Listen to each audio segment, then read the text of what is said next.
Good morning and welcome. My name is Craig. I serve as your associate rector here at St. John's. And in this basics class, we will be talking about Anglican ethos, or in this book, Attribution is Important. This chapter 5 in this book is titled Temperament, which ties into our Anglican orientation, the ethos, the temperament of who we are as Episcopalians. And I find sometimes it's easier to, like we prayed this morning, learn, read, mark, inwardly digest an idea that is abstract when we see how a human being, as a living human document, embodies that ethos, that temperament, that mode of being an Episcopalian.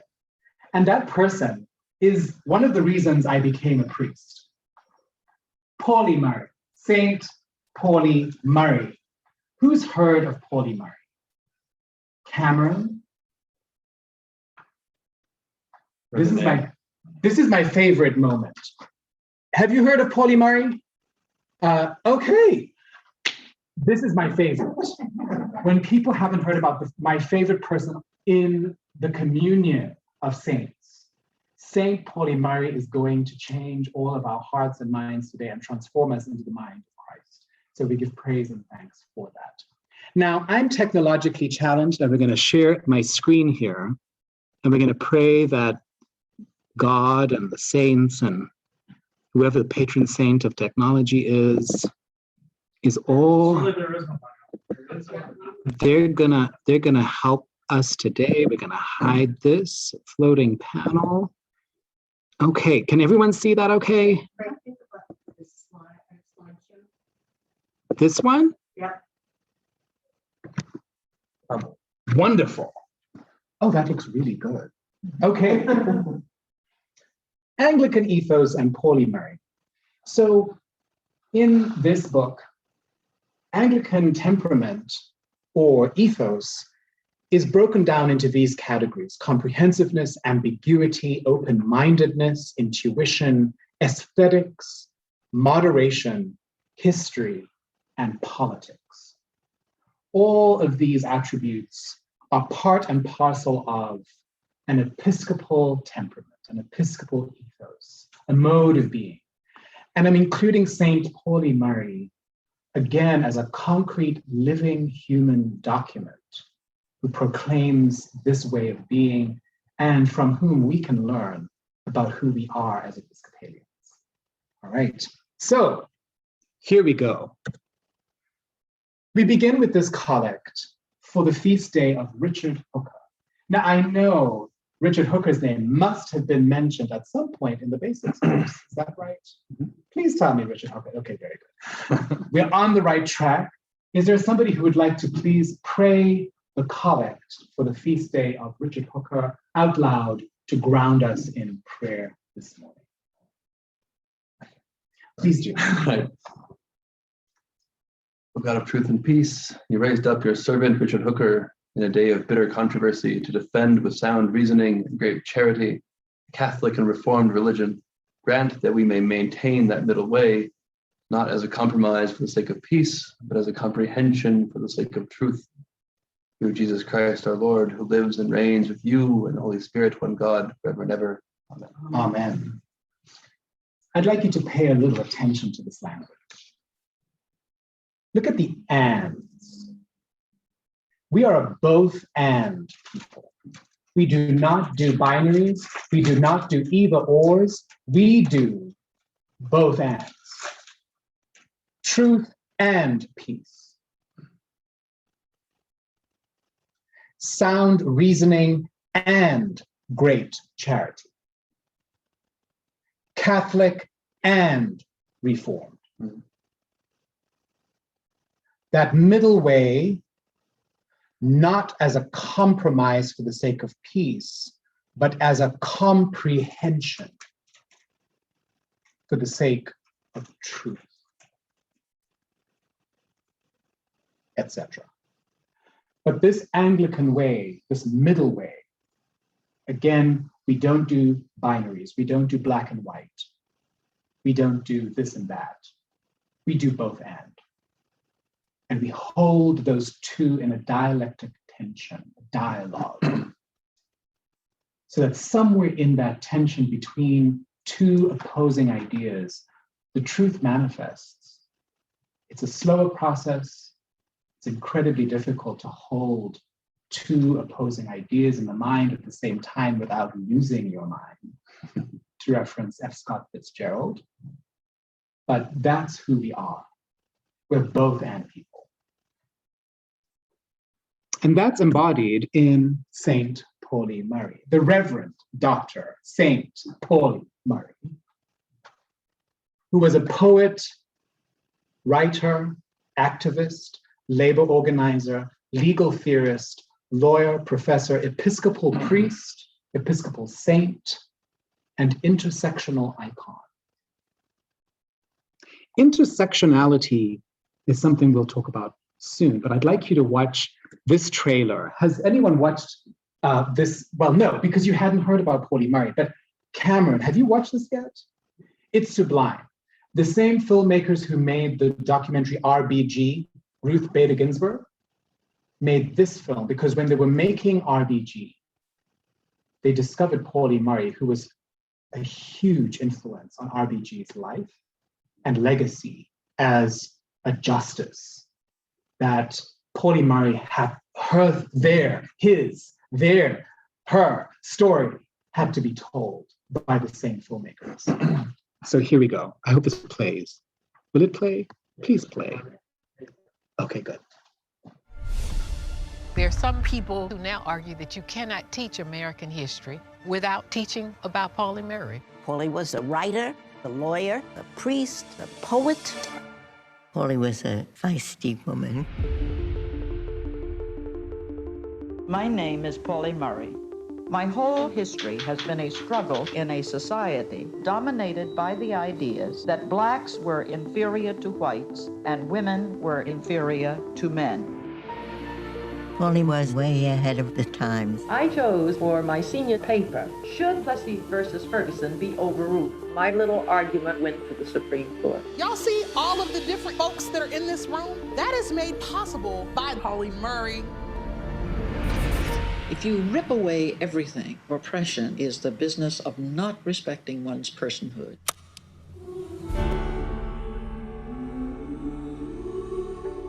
For my first 2 years, I was the only woman in the law school. They didn't even let me talk. Thurgood Marshall is talking about Jim Crow, and she says, what I'm experiencing is Jane Crow. Pauli Murray was not just an amazing lawyer or a badass feminist, but also a queer, non-binary person. Sitting in front of Murray's notes, The turmoil and the suffering. this is a feeling I know well. Scholars who have written about Pauli largely still use feminine pronouns. I don't know what pronouns Pauli would say. Trans and gender non-binary people have always been a part of our American context. So did y'all just think that your generation invented it?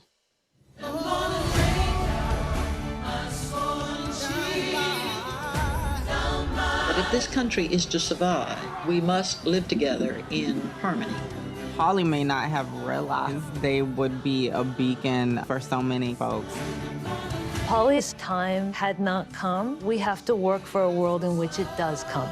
You say I can't, I'll show you I can, even if I die trying.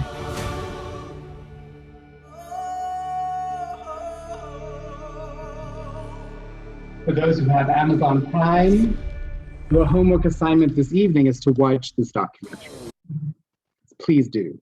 How do I move this forward? Okay, this way. There we go. Okay, so we're going to look at comprehensiveness as the first attribute of an episcopal ethos or temperament. And again, we're looking at these from this book, A People Called Episcopalians, A Brief Introduction to Our Way of Life by John Westerhoff and Sharon E. Pearson. There's another two books that I'm referencing a lot from. This is Urban T. Holmes III's book called What is Anglicanism? a lovely slim volume that's very well written. It gives you a thick and pithy description of what it means to be an Anglican or an Episcopalian. And then this is the other one from former Archbishop of Canterbury, Michael Ramsey, The Anglican Spirit, a lovely slim volume as well that can help you get into that Episcopal flavor of life. So those are the two books that I'm referencing a lot from. Would somebody please read this quote on the screen? Actually, you offered the prayer, so maybe we'll move this way. We'll just move in a circle. You often speak of Anglican comprehensiveness. If this is a way of making relativism palpable, or a means of accommodating all shades of opinion with no regard for truth, then it needs to be rejected. If by comprehensive we mean the priority of a dialectic quest over precision and immediate culture, then we are speaking of the Anglican consciousness at its best. Thank you. So we prioritize a dialectic quest over precision and immediate closure. Okay, we don't do answers. We do questions. We do a dialectic quest. We continually ask questions that lead us deeper and deeper into what the truth may be. But we do not subscribe wholesale to a doctrine or a dogma that has been precisely and immediately written for closure's sake. We just don't do that. We do a dialectic quest. And this is when we are speaking of the Anglican consciousness at its best. Okay, so hold that in mind as we now look at Pauli Murray and the idea of intersectionality. Okay, Cameron, please read this definition. Intersectionality is the complex,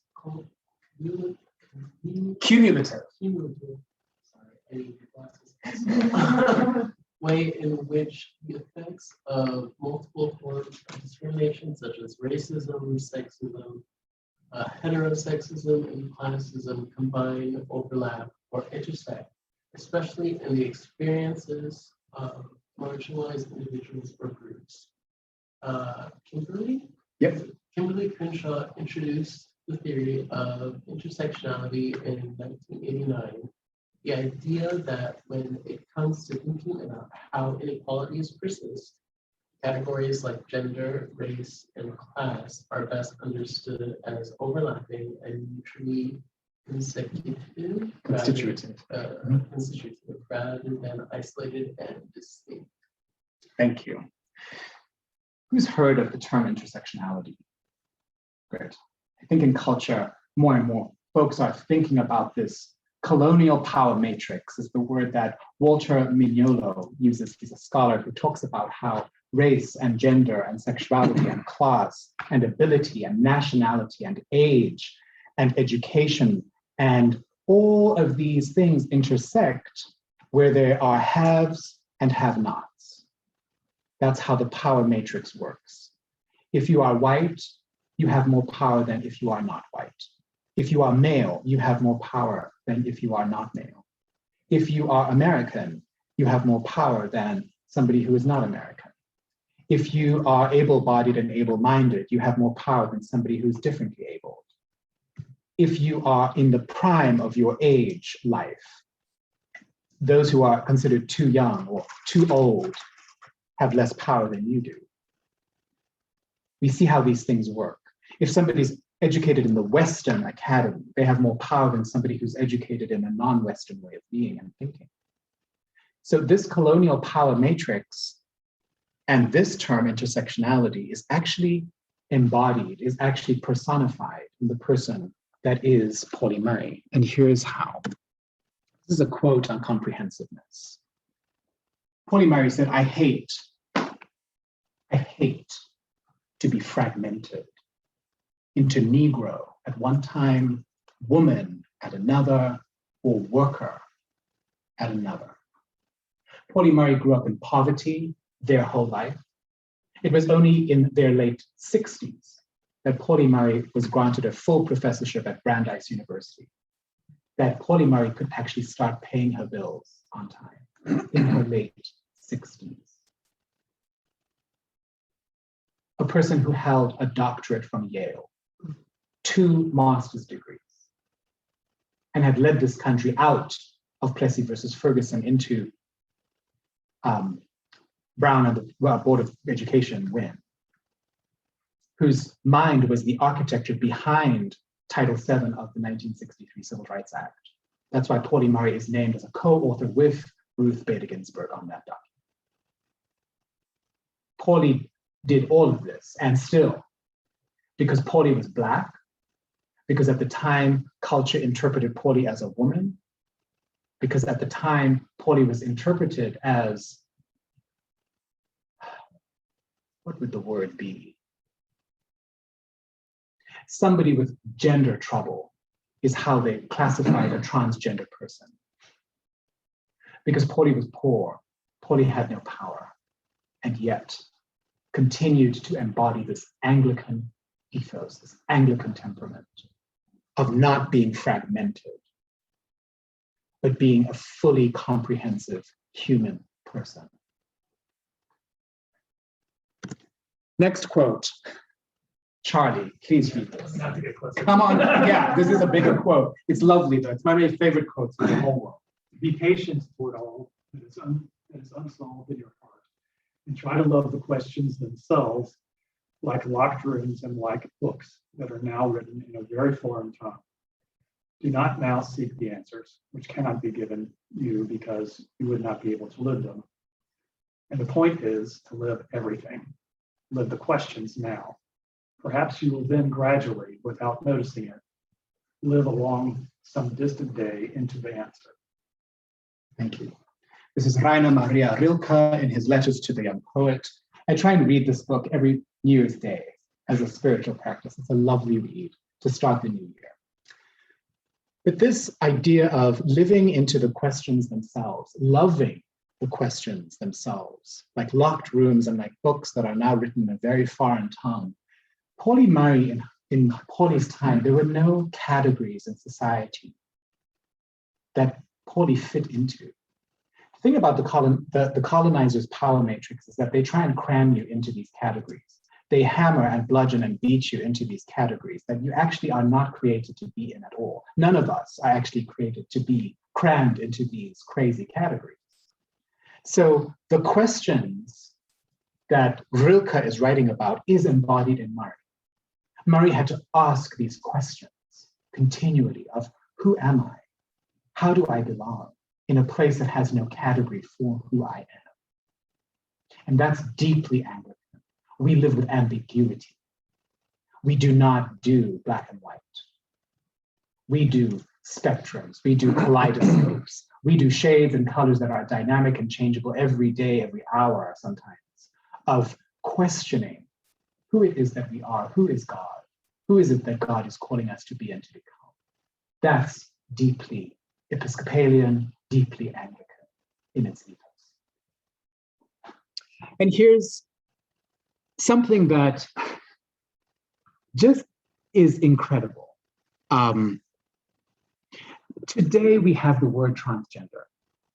Imagine if that term, if that idea in the consciousness of the human mind didn't exist, as it didn't exist during Pauli Murray's time, and yet you were a transgender person. And Rosalind Rosenberg, I hope this works. This is a video. Will it play? Okay, Rosalind Rosenberg wrote this fabulous Jane Crow, The Life of Pauli Murray. Why this document is so important. Pauli wrote several histories, but the one Pauli Murray wrote, Song in a Weary Throat, has a giant hiatus. And that's Pauli Murray's gender identity. Pauli could not even fathom putting in a published document anything about something that society had made Pauli deeply ashamed about. So there's this huge hiatus. There's glimpses and glimmers and you have to read between the lines with what Pauli is saying about who Pauli is, that thanks to Rosalind Rosenberg's fabulous work, went into the medical archives that Pauli meticulously documented and kept, and discovered this huge story that had to be included in this biography. And this is Rosalind Rosenberg talking about this work.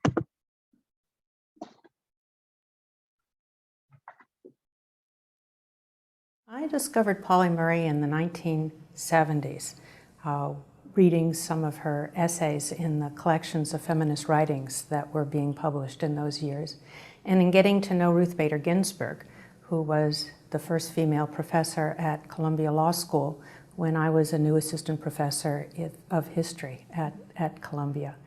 And being interested in the 14th Amendment, I learned from Ruth Bader Ginsburg the importance of Pauli Murray to extending the rights of women through her own work. I started working on this life of Pauli Murray as a biography in the 1990s. I had originally intended to write a book on the 14th Amendment, but when Pauli Murray's papers were opened at the Schlesinger Library at Harvard, I realized that there was a rich story to be told about her life, and both her public and her private life, as a way of understanding the 14th Amendment and how it evolved over many decades. The primary influence on me in writing this biography was Pauli Murray's own work. The last 2 years of her life, she wrote a memoir, which she began to call Jane Crow, but after her death, her editors named Song in a Weary Throat, which was taken from one of her poems. Pauli Murray was not only a civil rights activist and feminist and lawyer, she was also a poet and a priest. But reading that memoir made me realize how many different parts of 20th century American history could be illuminated by telling her life. But I also believed that there were parts of her life she was not touching at all, because the memoir, wonderful as it is not as deeply reflective as the first family history that she wrote back in the 1950s, principally about her grandparents. There was something that she was hiding, and it wasn't until I got deep into her papers that I realized that what she was hiding were her personal struggles, her private struggles over gender identity. My thinking about Murray did change over the course of the project. When I first began to read her papers, and this was about 1997, I came across medical papers that she had very carefully saved. And at first I thought that she was saying that her principal struggle was with sexual orientation, that she was a lesbian at a time when it was very difficult to be open about one's sexual orientation. But as I kept going back and reading again, and as I read further, I realized that she didn't think of herself as a lesbian. She thought of herself as a heterosexual male in a female body. And that added a layer of complexity to her life that I thought was very important, because as hard as it was to be a lesbian in the 1930s and 40s, it was much more difficult to be what we would now call someone struggling with a transgender identity, because the term didn't exist. No social movement existed to support her. The most that she could look to was the writings on sexology that were printed in the early part of the 20th century, and her favorite author was Havelock Ellis, who argued that there were some people who were pseudo-hermaphrodites, people who had the external characteristics of one sex but the internal characteristics of another. And she was convinced that that was who she was.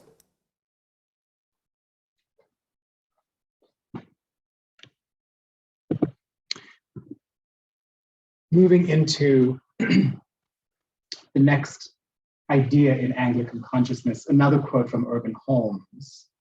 If we could have Tamara to read this, please, if you can see it. I know it's quite far away. The ability to apprehend or incorporate into our awareness the totality of an experience in all depth and breadth. Sensibility refers to the capacity to be sensitive and to accept what our senses tell us, even that is not what fits into our neat categories. It implies an openness to experience, even when the meaning of that experience is ambiguous, incongruous, and obscure. So again, I like to think of the Anglican or the Episcopalian ethos as this sixth sense. This way of sensing, this way of being sensitive to and accepting what our senses tell us, even when that is not what fits into society's neat categories. And I think Pauli Murray embodied this. Pauli refused, again, to be crammed into any binary. Pauli was simply Pauli, and there was no category for Pauli. And yet Pauli refused to let go of this openness to experience, even when the meaning of that experience is ambiguous, incongruous, and obscure. Yes.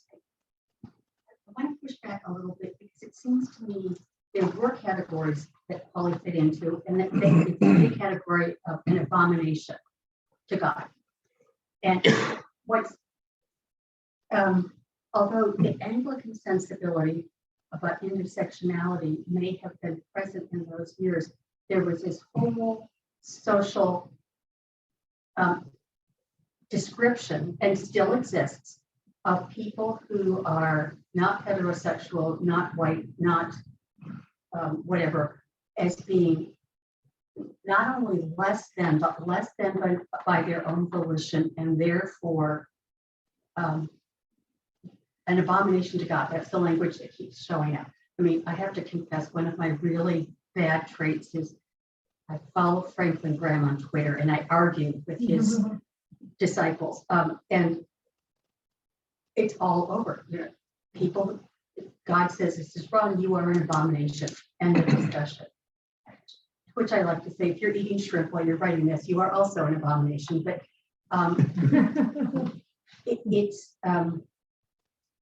so how do we get from Anglican consciousness and social consciousness?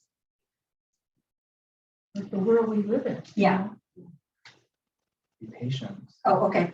We're going to wander into these questions. Okay. Like Volker Tamar, because when Pauli Murray becomes a priest, as you'll soon see, all of this starts to make sense. Okay. Yeah. Charlie? I was just going to say that I think we're there because I grew up in the church and left the church in my early 20s because I'm gay. And I didn't feel like I was being fully completely accepted. Transferred 30 years now, I moved into this neighborhood and happened to wander into this church and listen to the conversation that we're having. That's like, Oh, we're not there. I mean, no, building might be, but well, but to me, in my experience, that's an enormous shift. Huge shift. Yeah, an enormous shift. When I'm lesbian and I'm married to a woman who just celebrated her 32nd anniversary. Before we got pregnant, we had to seek the bishop's permission to have our daughter baptized because there was a question of whether or not she could be raised in a Christian home, considering we had two social deviants raising her. And I wasn't willing to have a baby unless that child could be baptized and raised in the church. So I got to meet with Jim Moody, the Bishop of Ohio, who asked a lot of really tough questions. And the dean of the cathedral followed me out because I was facing the parking lot, and all I could say was, "Oh my God, they're going to communicate me. They're going to excommunicate." And he finally said, "Tomorrow, wrong church. It's not going to happen." But we had to wait for the bishop to make up his mind a couple of weeks later. So, yeah, we've made a lot of progress, but I'm very aware of progress that hasn't been made. Yes. That's why we have Pauli Murray. Oh, that's an easy one. I'm going to say it from here. Thank you. The test of first-rate intelligence is the ability to hold two opposed ideas in the same mind at the same time and still retain the ability to function. That's a good one. I agree with you. I think I know I'm 78 and I've lived a long time. And I can remember in elementary school, if you did something kind of off the wall, you were queer. That was kind of an overwhelming term. We didn't have one really for lesbian, but we certainly had one for fags. Yes. And it bothered me then. But I think I can see a consciousness raised in our society a little bit. And do you know who was responsible for that consciousness being raised? I know now. Now I know. Yeah, we'll start with race. Huh? So, and it started with race. Yes. In Pauli's life, it began with race. So when Pauli Murray applied to the University of North Carolina, this was the response that she received. Under the laws of North Carolina and under the resolutions of the Board of Trustees of the University of North Carolina, members of your race are not admitted to the university. In 1938. University of North Carolina, that is still going on. I'll bring up one other quick thing. My former mother-in-law, when I joined the Episcopal Church, I hadn't joined officially until I moved to Austin, but we were in Dallas. And it was just when I think Bishop Hines said, we are going to stick, there will be no more integration in the Episcopal Church for our bishop. So my former mother-in-law, they went to a small church in kind of an area, and their priest said, starting so-and-so, everyone is welcome. And so she changed Episcopal churches and found one that was a little more conservative. And it made me so angry because I was kind of an interloper because I joined the church later, but she was a cradle Episcopalian. So that made her better and more genuine. See, I'm still mad about it. That was 100 years ago. I haven't gotten over it yet. Susie, the good news is Pauli Murray was a cradle Episcopalian. Pauli Murray was a cradle Episcopalian. And the racism that you're talking about in the Episcopal Church, because yes, when you think back to slave days, the days of slavery, the Anglican Church and the Episcopal Church are knit into that huge system of evil. And yet, Pauli Murray is born into the Episcopal Church, a cradle Episcopalian, and encounters race and racism, but also sex and sexism in ways that Pauli reforms simply by being who Pauli is. And when Pauli is rejected from the University of North Carolina, she goes to Hunter College in New York City, which was more integrated at the time, graduates, and then is accepted into Howard University. And Pauli, I love this quote, these infuriating reminders. So she encounters Jim Crow, even in New York. There's whites-only restaurants and shops and places. And Pauli writes, these infuriating reminders that one could not escape Jim Crow, even in cosmopolitan New York City, erased any lingering doubts I had about suppressing my urge to write in favor of becoming a civil rights lawyer.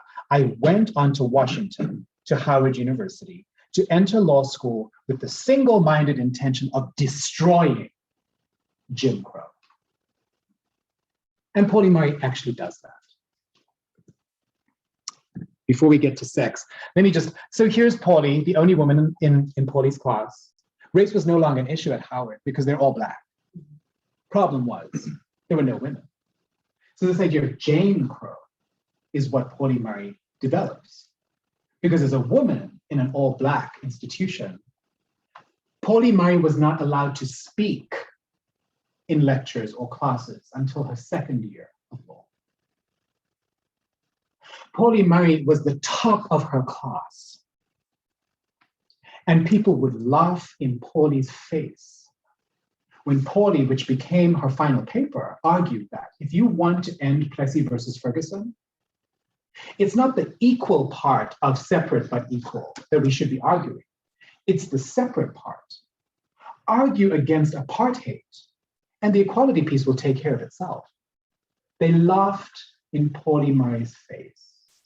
And Spotswood Robinson, her professor, bet her that she was wrong. And Paulie said, here's $10 to say that in 10 years, Jim Crow will be destroyed if you fight the separate part of separate but equal. What happens later is Thurgood Marshall, when Brown versus Board of Education comes up, Spotswood Robinson brings whose paper to Thurgood Marshall? Paulie Murray's final paper from her graduating paper at the top of her class at Howard University, presents it to Thurgood Marshall, and that becomes the guiding document for Brown versus Board of Education. And Plessy versus Ferguson is destroyed. Jim Crow is destroyed because of Paulie Murray's legal argumentation against the separate part of separate but equal. The reason why I'm standing in this room with you, Cameron, and all of you white folks in the room is because of Paulie Murray. Let's move to sex. Paulie graduates top of her class. Howard University had a scholarship, a full ride to go to Harvard Law School. And Harvard receives Paulie Murray's application as the top of her class at Howard University and writes to say, you are not of the sex entitled to be admitted to Harvard Law School. Paulie writes back, I love this response. Gentlemen, I would gladly change my sex to meet your requirements, but since the way to such change has not been revealed to me, I have no recourse but to appeal to you to change your minds on the subject. Are you to tell me that one is as difficult as the other? And what's beautiful about this response is, deep, deep down, she wanted to change her sex. Paulie believed Paulie was a male person who happened to be created in a female. Right? That's this craziness of these binaries. Don't get smart, don't get mad, get smart. That's a famous Paulie Murray quote. I need a t-shirt for that. Next in the Anglican ethos is intuition.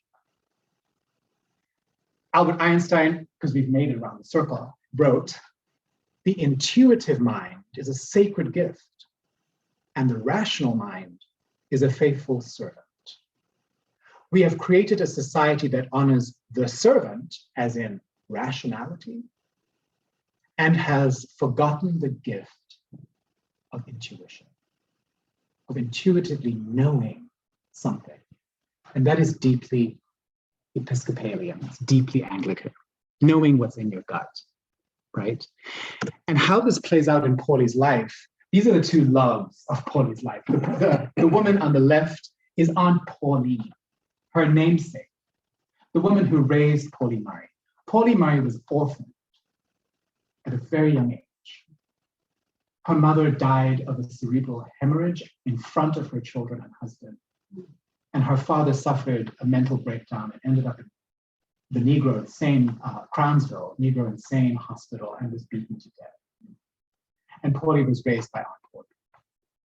Aunt Pauline let Paulie be who Paulie was. Paulie hated wearing girls' clothes. And Aunt Pauline said, you are my little boy girl. You can wear men's clothes, except on Sundays, you got to put your dress on to go to the Episcopal church, because that's where little girls wear dresses.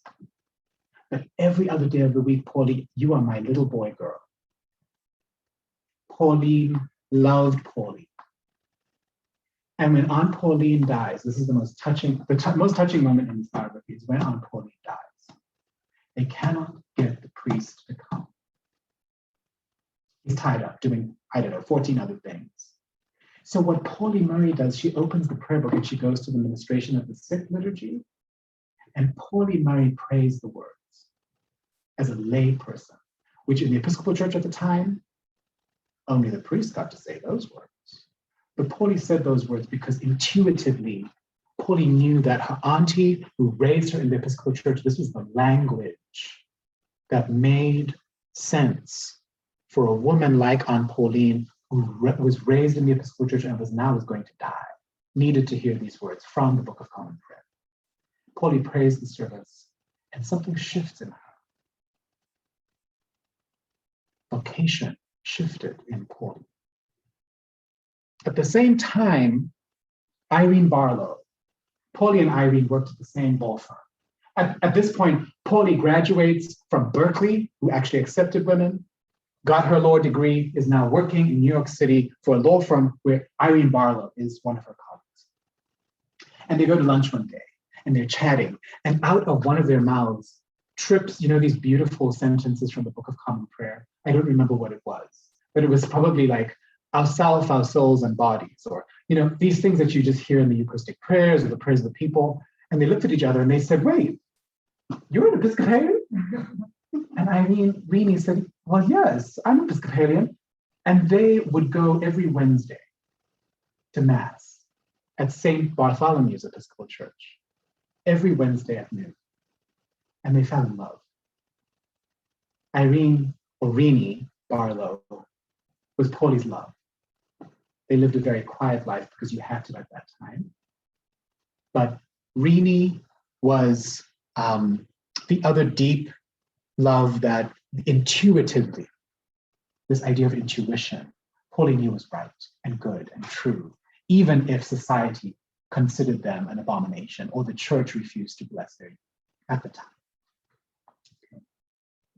And next comes, so that little nudge that Pauli got when she was praying when Aunt Pauline was dying led Pauli to become the first Black woman priest in the global Anglican community.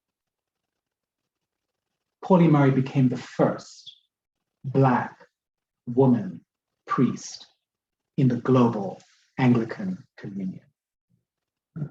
And why did Pauli become a priest? Because of what Pauli writes at the end of the biography, which, let's go back, we'll start here. Would you read this quote? As I struggled with the racial and sexual conflicts of that period, I clung to the twofold legacy left to the world in the 1960s, the life and work, respectively, of Eleanor Roosevelt and Martin Luther King Jr. Each in different ways had emphasized the moral and spiritual imperatives of ongoing struggle for human dignity, and had demonstrated the power of love to transcend divisions of race, sex, or class. Pondering the source of their great influence on their times led me to reflect more deeply upon the meaning of the Christian faith. Right. Pauli would write these hot letters to the president, and she would copy Eleanor. I mean, hot letters. These letters were hot with rage. And Eleanor, to FDR, you're saying, and CC to his wife. Right, yeah. And Eleanor loved this. Eleanor wrote back. She was like, oh, who is this Pauli Murray? She was probably into her. They would get Pauli Murray and Eleanor Roosevelt. There's a wonderful book called Firebrand and the First Lady. And I can't remember the author now. Patricia, she's a Pauli Murray scholar. It's superb. But Eleanor and Pauli would get into these knockdown, drag out fights over letters. Okay. And then Eleanor would say, come up to Hyde Park, or come up to my apartment in New York City and we'll sit down and have tea. Because we need to talk about this.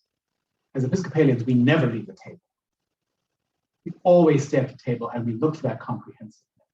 We look for the both and. We look for the middle way. We don't take our toys and stomp off in a rage and end the conversation. We stay at the table.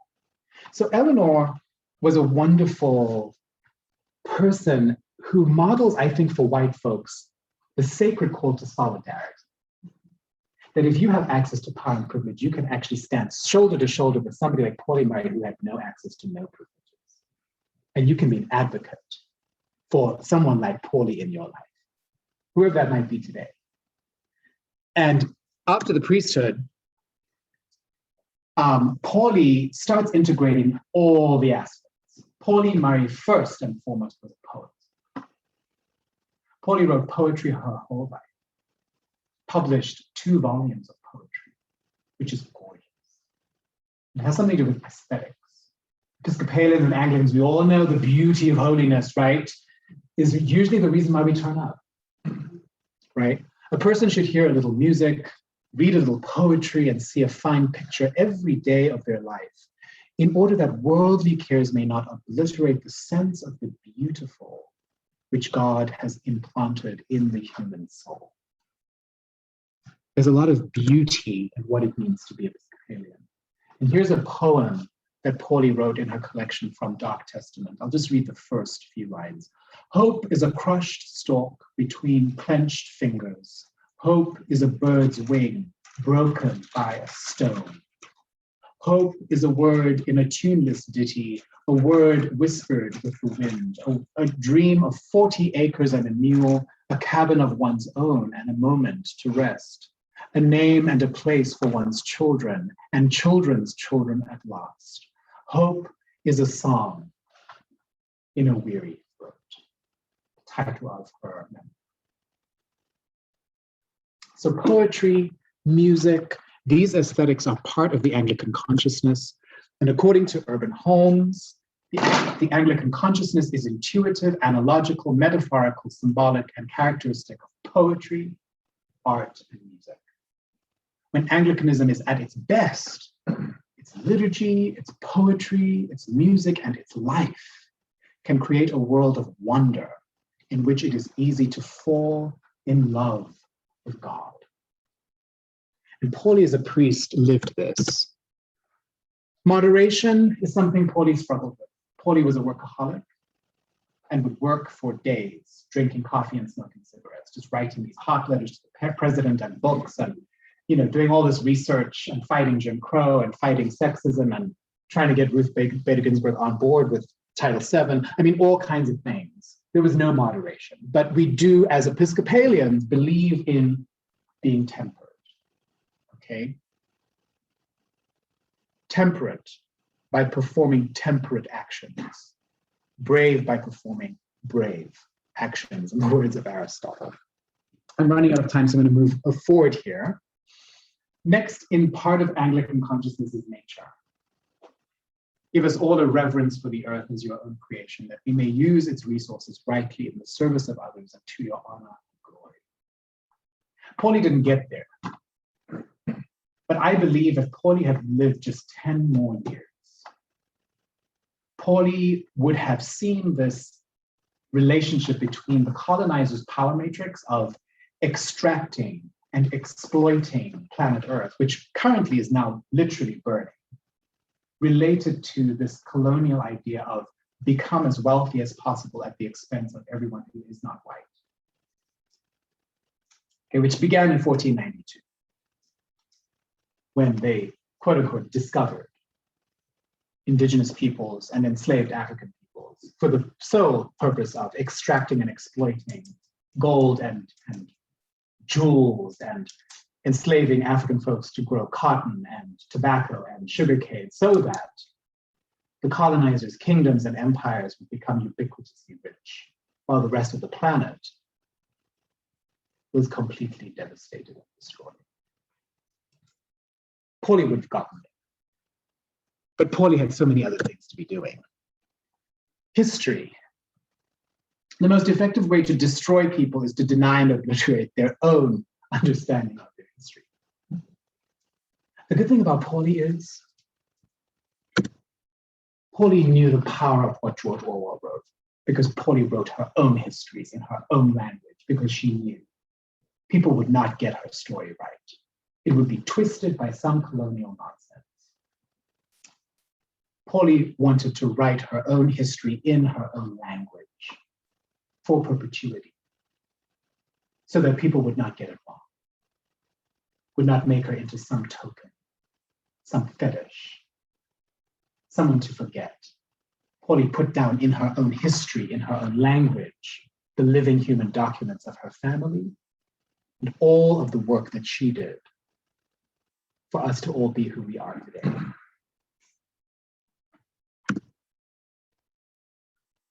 Antiquity. This is from the Ramsey book. Christian antiquity is both Greek and Latin, both Western and Eastern. And the Anglican appeal to antiquity meant that Greek as well as Latin theology come to figure largely in the Anglican consciousness and in the work of the Anglican divines. Again, we don't do either ors. We don't do West. We sang this in the closing hymn. In Christ, there is no East or West. In Christ, there is no South or North. There's only one Christ, where all of us belong, right? So the Anglican appeal to antiquity is actually the ancient ways that the church has always been comprehensive, has always been both and. It's only sadly because of the colonial power matrix that likes to set up these binaries of either ors, haves and haves nots, that the true spirit of Anglicanism can be compromised. But then we have Pauli Murray, thank God, who changes that. Politics. We make these promises 5 times a year at the 5 baptismal feasts.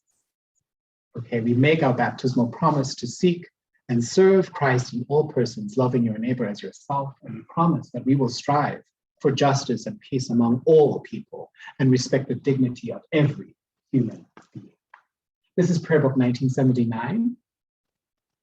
A lot of the work of what Pauli Murray was doing as a seminarian at the General Theological Seminary, when people thought she was too old to go to seminary, and Pauli said, absolutely not.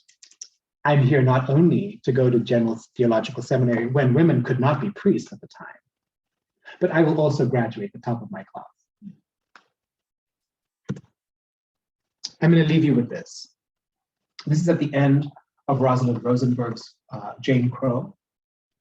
In her writings and sermons, she reinterpreted biblical writings to show through the stories of Eve, Hagar, and Mary, an alternative to the traditionally patriarchal readings of those texts.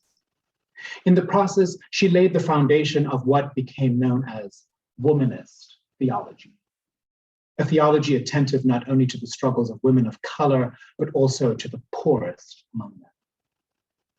Everyone thinks of womanism as something new, something that, you know, these fabulous theologians, Emily Towns, Kimberly Crenshaw, everyone names those names. Nobody names Pauli Murray. But Pauli was doing this work way before womanism became a thing. Okay. Next, she used her identity as someone in between, someone who had trouble with boundaries, to serve as a bridge between white and black, male and female, rich and poor, believer and materialist, and to fight for the acceptance of all people society denigrated as different.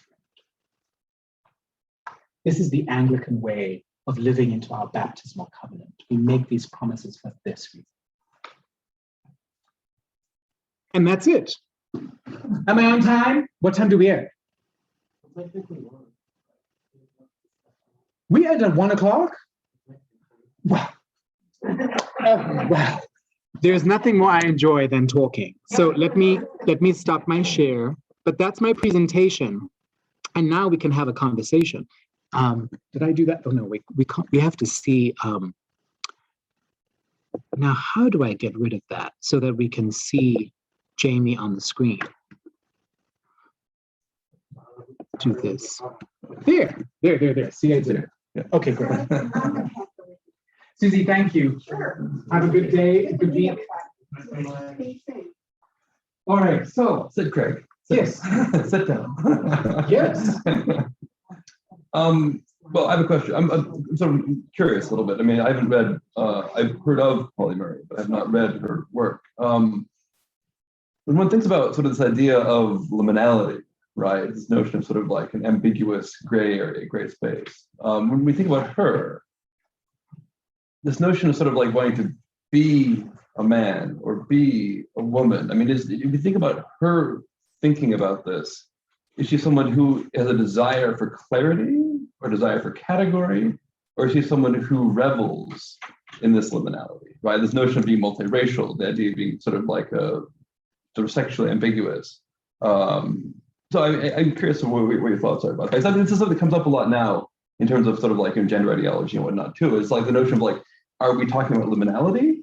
Are we talking about reification of categories, right? Yeah. For much of Pauli's life, I believe it was the reification of categories. Yeah. It was only when Pauli was a priest, where Pauli stopped there. So in the documents that were saved around her gender identity, that Rosalind Rosenberg references, there's something that happens when Pauli becomes a priest. Pauli stops trying to find what she believed would quote unquote fix her and make her male, which was hormone treatments. Right. Pauli was losing her mind about glands. Yeah. Pauli was obsessed with glands. Yeah. Yeah. Pauli would go into doctors and say, I believe that I must have testes undescended in my body. Right. Please examine me because I am a male person. This notion of pseudo-hermaphroditism in a way, right? Yeah. For the majority of Pauli's life, Pauli was trying to fit into a category because there was no transgender category to say, no, Pauli, you have a classification. You belong to the human family just the way you are. You don't need hormone treatments. You don't need any of that. And that's what happens when she becomes a priest. They become a priest, right? That there's this embracing of, I'm made in this way because of everything we read on that last slide. Because if I'm a liminal in between mixed person, I can really be a conduit to bring people together across lines of difference because I'm literally embodying a bridge. Lucille Clifton, on this bridge between starshine and clay, right? That something in Pauli's existence was finally embraced as a gift, that I can be a person in between, a liminal person. And the threshold that I usher people across is actually reconciliation. It's actually what a Christian is called to be. Right. So Pauli gets there much, much later, where Pauli's done with like looking for the treatments and looking for doctors and looking for testes and looking for all of these glandular issues.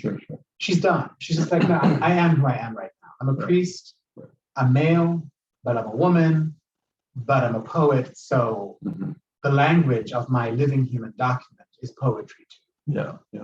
It's what happens between the phrases that is actually what poetry means. Well, I mean, it's a bit of a interesting in sort of like this sort of tension and contradictions too. I'll stop with this. But you know, the notion of the idea of having categories in a way, right, is how can one, this is sort of like how a lot of progressive discourse sort of operates in a way, the notion of like one must have the category to have solidarity around a category, right? So you have to have blackness, right, in order to have solidarity about being black. You have to have gayness in order to have solidarity around being gay, right? So the idea of, this is a tension, right? The idea of sort of ambiguity and liminality is necessarily in a sort of tension with sort of like, you know, social, political discourse in a way. Does that make sense? It does. So, I mean, it's an interesting, because I think you see both things happening at the same time, right? In contemporary language, and of course, when Pauli Murray was alive as well, but also today. You know, well, we need to sort of like have the category of being black, right? But we also are okay with liminality and ambiguity and grayness, right? So, I mean, I don't know. It's a tension, certainly, yeah. I think the decolonial term is multiplicity of categories. Well, where people get, I have some issues with that too. We'll talk about it later. It's fine. If you watch the television program Pose, have you watched Pose? No. So who's watched Pose? Pose, other So Pose tells the true story of ballroom culture. Of what? Ballroom culture. Ballroom dancing. In New York City. No, not ballroom dancing. Oh, you mean sort of like a trends, you mean like, Have you seen Paris is Burning? Have you ever seen Madonna's video for Pose? Oh, right. Oh, so yes, you're talking about sort of like the sort of like transvestite sort of like club culture in New York City. transgender people. Transgender, who were transvestite, Black, both. Yeah. Latinx. Yeah. In the 1980s, at the height of Right. AIDS. Yes, I heard of that. Pandemic. Yeah. Yes. So in that film Paris is Burning, but also in the TV series Pose, there's a character called Pray Tell, who's the MC of Balls. And the ball would be called by the MC, where he would say, the category is rich white woman on vacation. And there would be a performance, a liturgical, extravagant performance by Black queer folk pretending to be that category. Because the ballroom was the place, a sacred sanctuary, where they could be categorized and actually celebrated. Because everything outside of the ballroom did not, would not, ever include them in that category. Sure, right. So this categorization, again, if there's a multiplicity of ways of thinking about who gets to categorize whom, where's the power dynamic? Right. Because the power of naming someone what they may or may not be. Yeah. Discursive power. Right. Yeah. Right. There needs to be a multiplicity. Yeah. We could go on with this. Yeah. We'd like to talk about it. No problem. But I'll cede the floor. Okay. So back to Anglican temperament, Anglican ethos, the Episcopal way of being, these ways of engaging comprehensiveness, ambiguity, aesthetics, politics, nature. What were the other things? It's on the first slide. But all of the things that we talked about. But it's in this book. We talked about comprehensive, ambiguous, open-minded, intuitive, aesthetic, moderate, naturalistic, historical, political. Those are sort of the categories that are given to us by Westerhoff and Ely Pearson. Where do you find yourself in all of these qualities of being an Episcopalian or an Anglican? Tamara, you sing in the choir. I'm guessing the aesthetics, the beauty of poetry and music speak deeply to who you are. And that's what got me.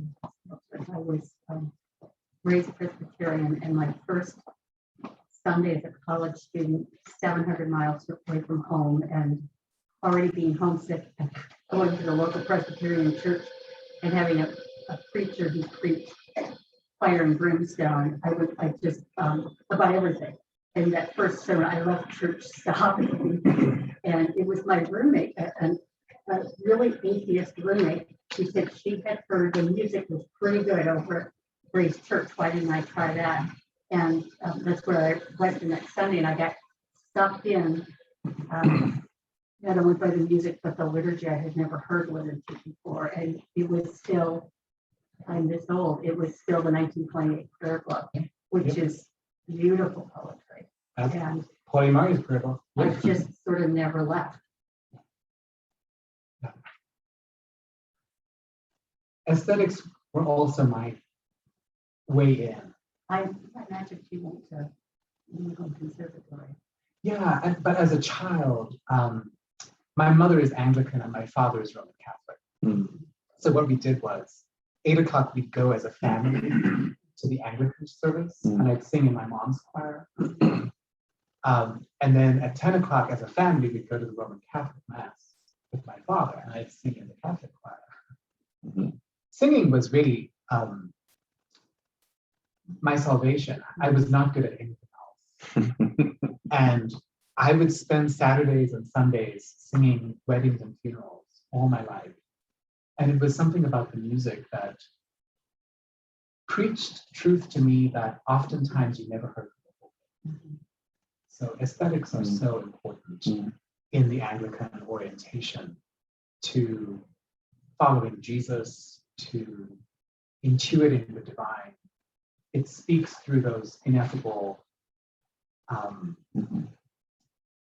moments where something, a chord, a word sung on a particular harmony, something shifts in us, and it's deeply Anglican. It's deeply deeply human. Where did you go? I grew up in Harare, Zimbabwe. Oh, well, so like entirely until you live in the UK as well. No, I left entirely in Zimbabwe, Rhodesia. I left when I was 19 years old, and you heard the story of the first day I landed in America. Were you in the service this morning? No, I missed it. Oh, okay. I preached today about my first day in America. Yeah. No, I left when I was 19. Yeah. I was born and raised. Yeah. So, well, very deep Anglican culture there, of course. The colonizer, yep. Well, it's part of us, isn't it? All of us. It's here, we're in it. Yeah, and I went to a Jesuit school with Oxford Jesuits who made me speak the Queen's English. Usually by beating. Oh, really? Wow. So it's bittersweet. Well, because of course, Zimbabwe is its own type of English as well, right? Exactly. Yeah. Exactly. It's a different accent. Yeah. So, which sort of strikes me because you don't have that.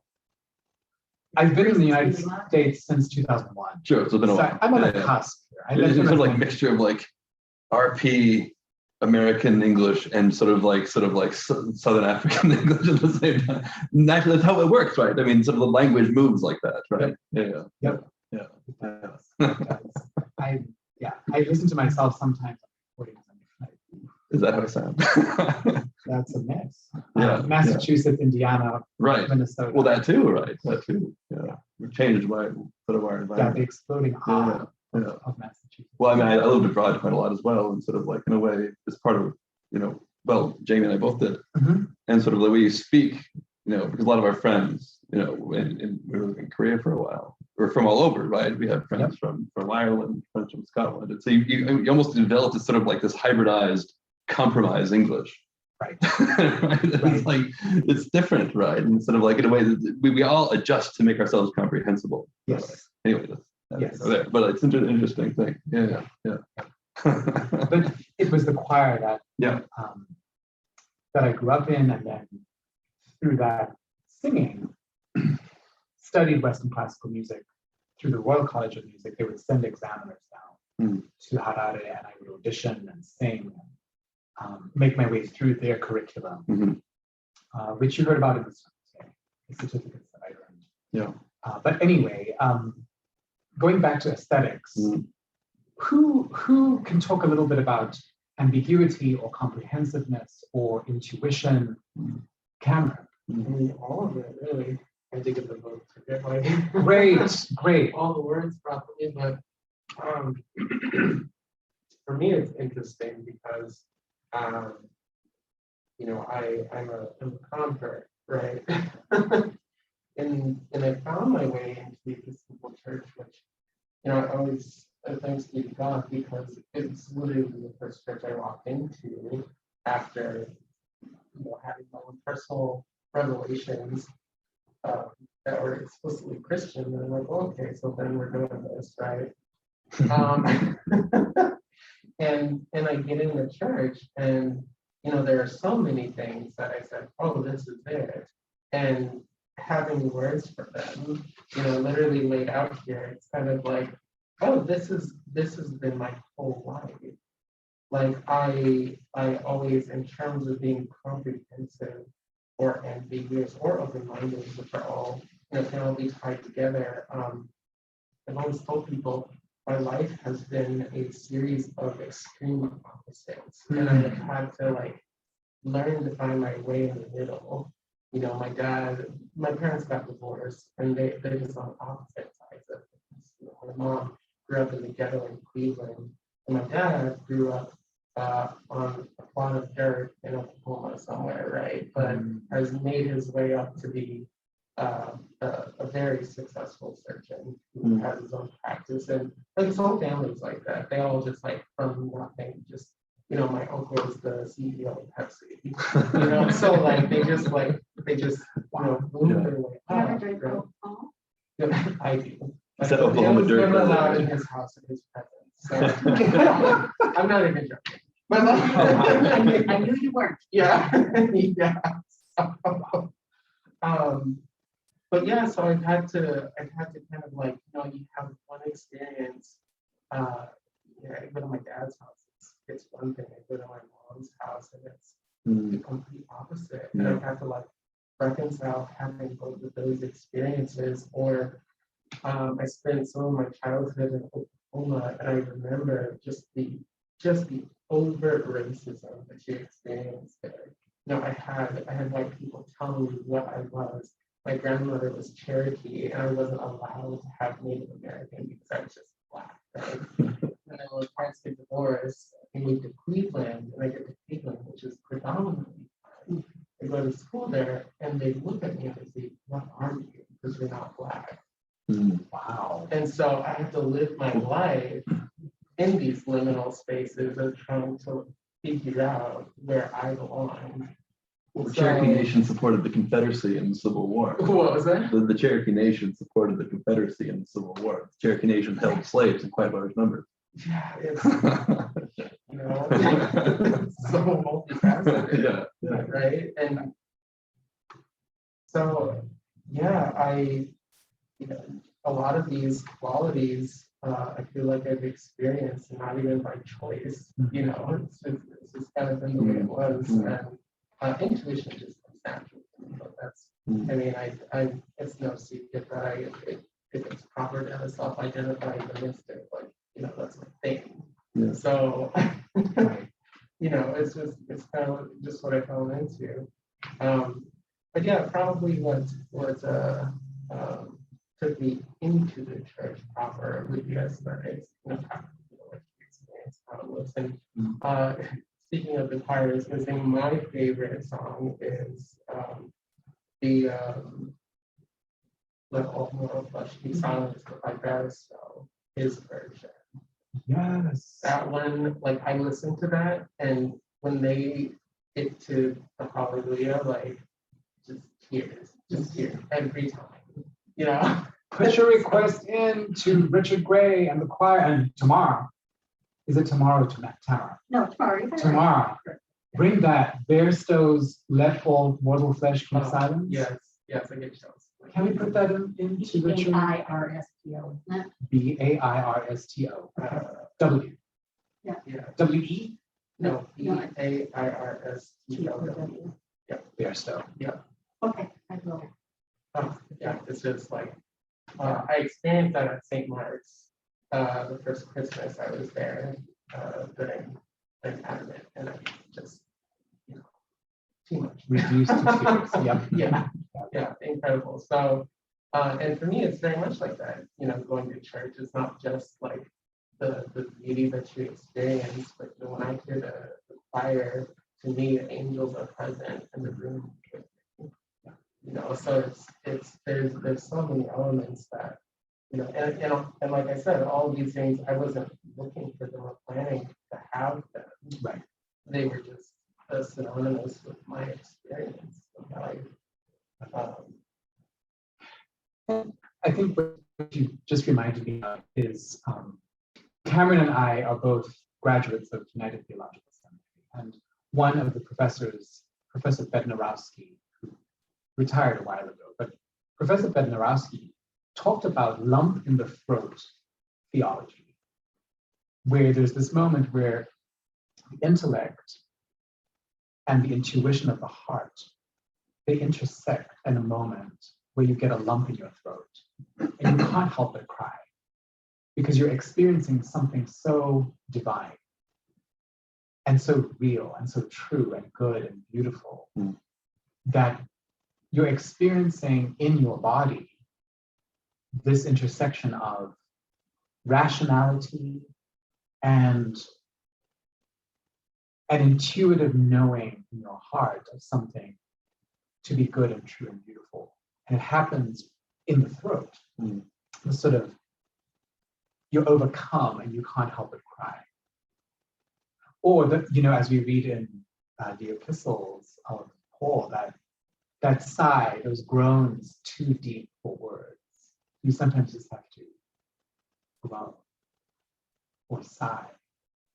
You can't even form words. Like Hannah today, praying wordlessly, weeping wordlessly in prayer to God.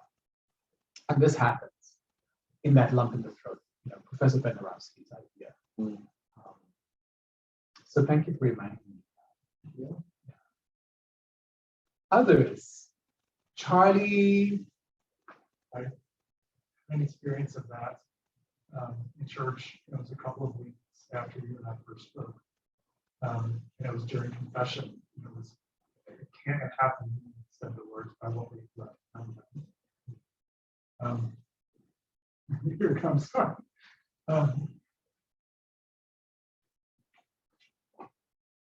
So I spoke to Craig because I've had a desire for a long time to explore seminary or being priest, or figuring out a way that's right for me to be a more service in a more focused way. And thank you. And so that's when you and I had first spoken about that. And it was just like it hit me.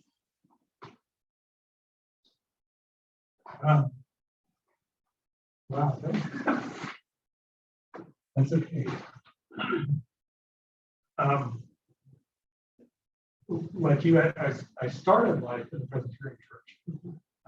And you escaped. I escaped. When I was a teenager, I chose to join the Episcopal Church. And for me, it was a lot of those qualities that were just named. It was feeling a part of, it's more participatory. It was an awareness of the beauty, but it was also a connection to praise. There's much more praise in our liturgy. And became an acolyte and participated that way, and then went to an Episcopal school. And while I was in college studying British history, and my focus that I was just kind of naturally drawn to was the development of the Anglican Church. So I took classes there's a seminary there also. So I took classes in seminary about Anglicanism and the development of the church. And at the time thought, I knew that I had these inklings of should I go to seminary and become a priest? And I just kept pushing away. And I was, at that point in my life, more interested in going into business, more focused on material things, more focused on money, wanting to achieve success in that category. But this has stayed with me the entire thing for my whole life. So when I left the church in my 20s, I went to a church which is a metaphysical church that just focuses on the power of prayer. It looks at Jesus' teachings along with other mystics of how do we interact with God through our word, through our thought, in focusing on the qualities of God, and therefore aligning ourselves with the truth of who we really are. As I like to use the term individualizations of God, because we're made in the image of God. Anyhow, but it was just interesting that we moved to this neighborhood a year ago. COVID, everything was shut down for COVID, and I kept going on walks, and I would pass by this church, and I was like, just really attracted to it. But and then one day came to church on Sunday for the first time in 30 years, and immediately felt a very loving community. Immediately heard words of inclusion and experienced that sense of praise that I hadn't seen in such a long time. Your story intersects with Pauli Murray's. So Pauli Murray graduated as the first doctor of law who was Black and a woman from Yale. So gets her doctorate and finally gets a professorship at Brandeis. So again, in her late 60s, finally, Pauli is paying all the bills, not just like hedging her bills, which Pauli had done her whole life in Harvard. She has an income. She has money. She has finally a home that isn't falling apart. And what happens is, Pauli's called to the priesthood. Pauli made it. Her whole life was to get this professorship at Brandeis. And God said, you know what? Yeah, no, you're not doing that. And it was through Irene. Irene Barlow would have lunch with Paulie, and they would talk about women in the church. Could we just have a deacon who was could we have an acolyte who was a little girl? Could we actually have a woman do the readings? Back in the day, it was all men. And they would have these conversations after they had Mass. They would go to Mass every Wednesday. They'd have lunch and they'd talk about these things. And through those conversations, Paulie more and more was drawn to this vocation. I'm no longer called to be a professor at Brandeis. And Paulie goes on this journey to Ghana to go teach. I mean, Paulie's trying to run away from this calling, you know, but we all know God just snatches you back. Whether you like it or not, Charlie. Yes. So, blessings on that wrestling match, because Jacob, you know, his hip gets dislocated. Try not to hurt yourself in the wrestling match. Be kind, be patient, be tender with yourself. I'll say one more thing. Go ahead.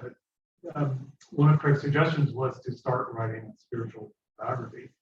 And so I started going back and writing things down. But and I won't get into that, except that one of the things that I realized was I was blacking out a part of my memory, which was I feel very fully integrated in my life now with who I am, my husband, etc., in terms of being gay. But I had forgotten that was the reason that I left the church. I just completely wiped it out. In my mind, from these years, what that was, I found this other church that was focused on looking at prayer and spirituality in that way. Well, I went there because I couldn't take my boyfriend to church. And that wasn't anything that anybody ever said to me. That was something that I internalized. Nobody ever pushed me away. Or that's what I. But if you don't see yourself. Yeah, but I completely forgot, like wiped it out. And then when I began working on that, I was like, it came to me one day. I was just like, wait a minute. Oh, yeah, that happened at the same time that I was coming out. That's exactly, you know. Yeah, so thank you for that indulgence. It's so true. I had a similar experience actually just at Diocese Convention that triggered a memory before I go too long. Okay, I can talk so much. 1991, my parents, we drove down to South Africa. My mother's from Cape Town for family vacation. There's still a party in South Africa, right? Now the signs were gone. You know, the ni blankis, ni premensa, which was no blacks, no brown people. Or the vit, you know, white only. You'd see vit. The signs were actually not there. How you told whether a place was white only was you just look in the room. And I was in a diocesan Zoom presentation where there were only white people represented. And I left the Zoom enraged because of the lie that was told about my church, that only white people belonged talking about vitality in the church. There were no indigenous voices. There were no black voices. There were no LGBTQ voices. There were no youth or young adults. There were no immigrants. I was enraged. And I had to take this to a spiritual director before I wrote to the bishop. Rule of thumb. If you're enraged, take it to the spiritual director first before you go to your boss. And the spiritual director helped me go back into this memory as a child in apartheid South Africa. My mother is fair-skinned and has good hair, and so does my brother. And it was late at night, we were in Bloemfontein. My father is starting to fall asleep at the wheel as he's driving. That's a long journey. And my mother says, we're stopping right now. We're going to whatever hotel, motel, whatever. I don't care if it's whites only, we're stopping. Because you will kill me and my children. It's a whites only motel. So my mother said to my father and me, who are dark skinned, and when I had hair, I have Cameron's hair. My father and I would stay in the car, my mother and my brother went into the hotel. to make a reservation, and she, with the Queen's English, said that her husband and the other son were parking the car and getting the luggage. Could we please have a room, you know? And we got the room. My mother came to the back door to let my father and me in. And as we were going into the room, a white person saw me and my father. We went to bed, we were fast asleep. And then this terrifying banging on the door. The door burst open, and those big German Shepherd dogs with police and the batons and flashlights came into the hotel room. And I cannot describe for you the terror of being thrown out of that hotel. In 1991, I was 9. And when we were traveling down to Cape Town, this terror of looking into a restaurant, brown person being served. No, oh, we better get out of here. Walking into a shop, oh, thank God, a Black woman is buying something in there. We belong. But if you don't see a person who you are represented in a place, there is a visceral understanding that you don't belong. If you don't see people like you. And I think that's what we're doing more and more as Episcopalians, is thinking about how do we ensure that there is a multiplicity of voices represented, so that when someone encounters who we are, they know that they belong. Oh, there's somebody who thinks like me. There's somebody who loves like me. There's somebody who looks like me. I belong here. And I think that's really important as we continue becoming this image of a diverse, kaleidoscopic, triune God, right? That is not one thing. So, Charlie, I'm so glad that you saw yourself, you heard yourself welcomed and affirmed as a place of belonging after 30 years. So, thank you to all of you for creating that place. Welcome. Remind me of her name. Liz. Liz. Lizzie? Yeah. Liz. Yeah. Tell us, was there any particular aspect? I'll go through them again. Comprehensive. I have a question. Yes. That kind of relates in a way to Charlie, because I also left the church. I was raised Episcopalian, I left the church. And I'm just kind of like coming back now. But the question about history in one of these, you mentioned history. History. And I would like to know, when did this change? Like when I was a kid, and Episcopalian didn't seem so ambiguous and middle of the road and all these wonderful things. I never got the impression that it was very accepting or anything, you know. So I was wondering, did they have like a raising of their consciousness? Did they, you know, as far as, you know, because nobody would talk like you're talking now, as far as, you know, integration and nature and, you know, the things that seem to be so important to me also. I think we go back to Jesus. Yeah, but Jesus was hanging out with the rich Pharisaic tax collectors on one night, and the next night he was with people on the bottom rung of society and is in between all of the people, right? Cornelius, the Roman centurion, is right up there with the woman caught in adultery. We're talking about the Syrophoenician woman who actually changes Jesus' mind. She said, yeah, even the dogs get the crumbs under the master's table. You will bless me and you will heal my daughter, even though I don't look like you. And Jesus does. The church has not always been particularly good at understanding that, because I'm with you, Liz. Yeah. So we're reclaiming, this is why Presiding Bishop Michael Carey is calling us back to followers of Jesus. Well, that's great. Because there is, you're right, Yeah. there's a legacy from 312 when Constantine becomes the emperor of the world and Christian.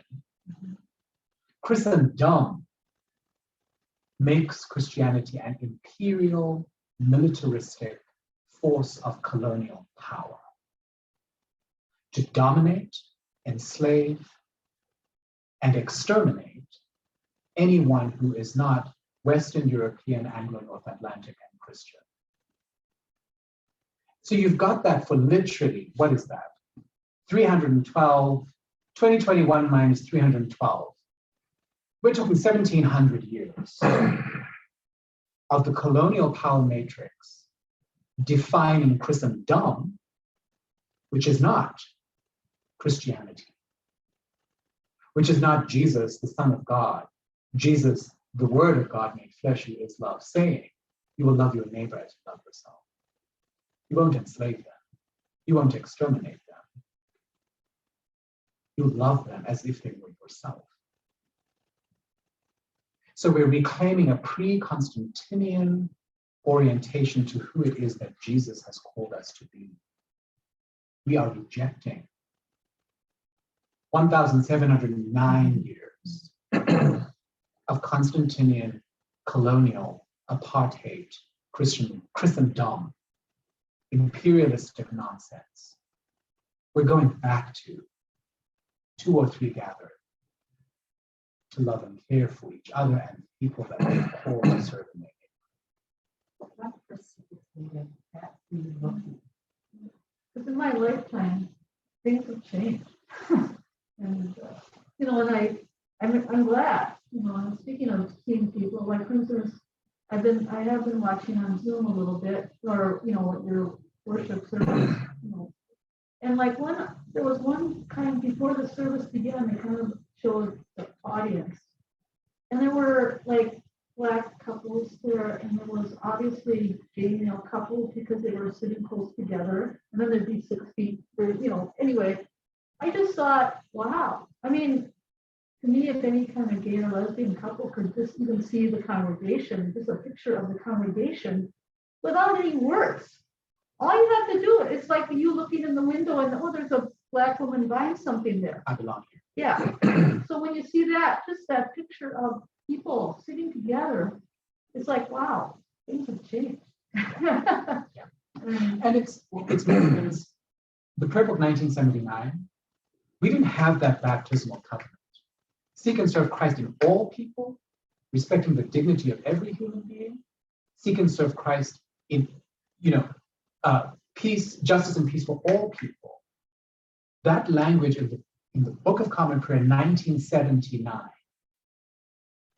okay, came from what? What was happening a decade before that? The Civil Rights Movement. Respecting the dignity of every human being. 1979, that prayer book changed because 1928 wasn't doing it anymore. Something was not okay. And liturgy, how we pray shapes how we live. How we pray shapes what we believe.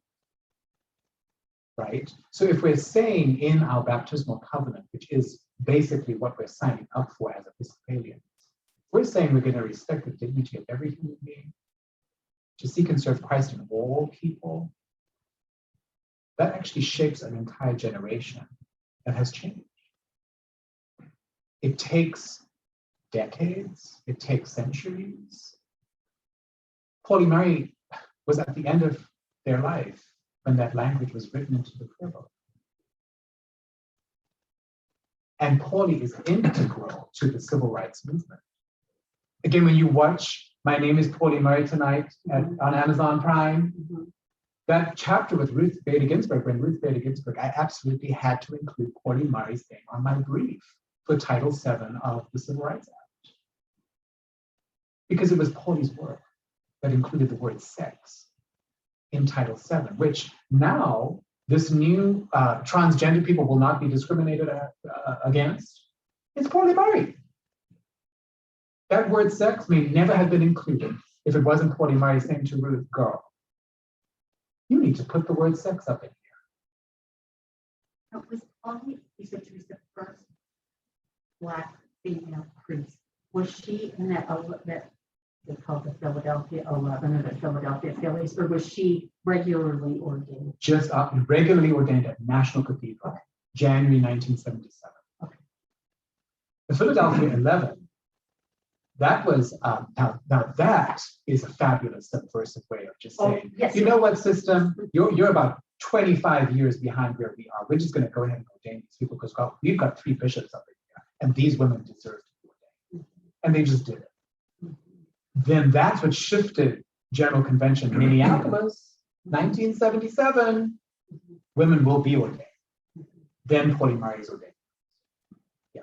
I mean, this isn't a little bit problematic though, in a way. You're talking about teleologically, you're talking about the return to the early church as sort of implying the destruction of the church. Say again. I mean, so like the telos, what you're talking about at the end. Mm-hmm. If you're returning to the church, this is very cyclical in a way, right? But like this notion of sort of returning to the early church and sort of deinstitutionalization. I mean, you're talking about in a way that if you destroy the church, if you destroy the traditions, you don't have a church anymore. You simply have a community of believers. There's no hierarchy, there's no institution, there's no bishops, there's no priests. Do you feel like that's sort of the direction the church is going in? The notion of, so I mean, so I guess if you don't have hierarchy, right? You don't have the structure, the institutions. They're there. Right, they are, but it's a notion that the institutions are bad.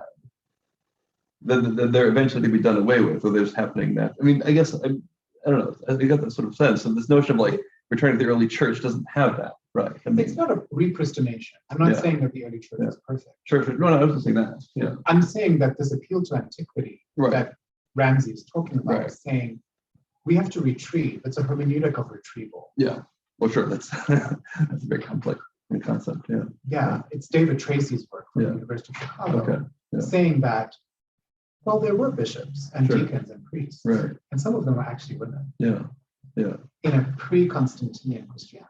Yeah, yeah. And this idea that the colonizer has set up this myth, this invention of progress, this linear idea of advancement and development. Yeah. I think we have to just interrogate that. Mm-hmm. Mm-hmm. Have we advanced? Mm-hmm. Have we actually made progress? Yeah. When women were just ordained in 1978. Yeah.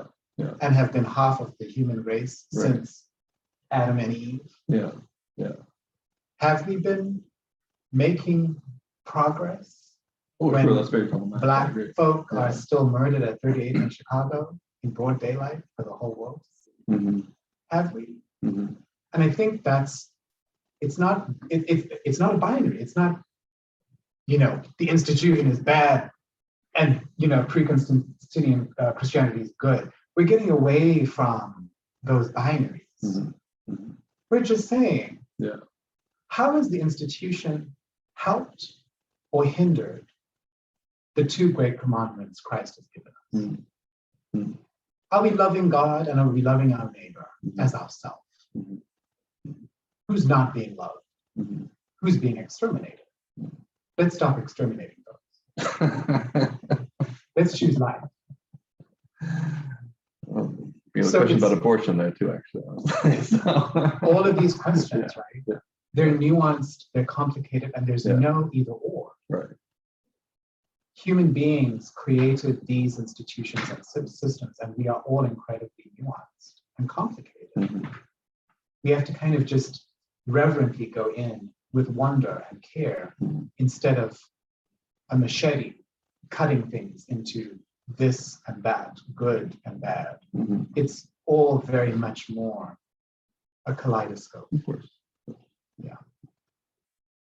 I'm way over. I'm sorry, Cameron. No, oh my Lord. We need to go. I've got things to do. So thank you all. Thank you for your time. Thank you. Cameron, you're the host. What's next? Next week is daily life, I think. I have the syllabus. Yes. Okay. Daily life. So that'll be Sarah, Donald, St. Kurtz, Virginia 1, all of that. It wasn't on the schedule in the email actually. What was it? The email that came out a couple days ago. It wasn't actually on the schedule, the church schedule. Oh, and I was like, isn't there one more class? I thought. Service that the new members would be welcome next Sunday. Oh, Service. The 21st? That's new member Sunday? Is it? Okay. So we're not, I will never do the brunch like we did previously, but we'll have something. But we will have class though. Okay, good to know. The class. Yeah, the the class happens. is still gonna. Okay. Stay tuned. Jared and I have a lot to figure out. Sorry. Right. Thank you. Thank you, Jamie. Everyone. All right, have a good day. You too. Bye. I'll turn this off.